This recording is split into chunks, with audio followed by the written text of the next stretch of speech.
তো আবারও চলে আসলাম অনেক দিন পর একটা খাবার ভিডিও নিয়ে।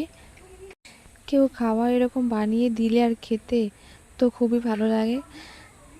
অনেক দিন ধরেই কোনো খাবারের ভিডিও দিচ্ছি না, শুধু রিলস ভিডিওই আপলোড করছি। আমরা বাইরের খাবারটা খুব কমই খাই, বাড়িতে বানিয়ে খাওয়ার চেষ্টাই করি।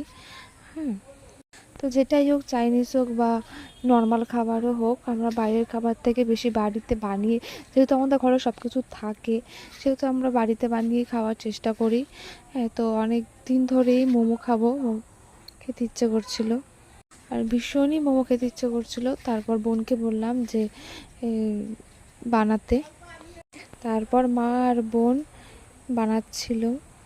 বাড়িতে মোমো বানিয়ে খেলে কি হয়, ভেতরে যে স্টাফিংটা থাকে চিকেনে, সেটা মনের মতন করে দেওয়া যায়, অল্প বেশি। তো ভেতরে বেশি বেশি করে চিকেন দিয়ে স্টাফিং করে তারপর ওটা মোমোর যে শেপ হয় সে শেপটা দিচ্ছিল দুজনে মিলেই। মাও দেওয়ার চেষ্টা করছিল বসে বসে, কিন্তু মাটা সেরকম ভালো হচ্ছিল না। মার মোমোর শেপটা লাইক পিঠের মতন হয়ে যাচ্ছিল। তা বোনেরটা তাও ঠিক আছে।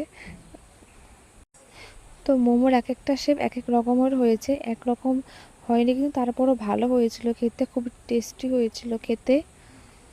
অ্যাকচুয়ালি বাইরের খাবারের থেকে ঘরে বানিয়ে খাওয়াটাই বেশি বেটার, ভালো।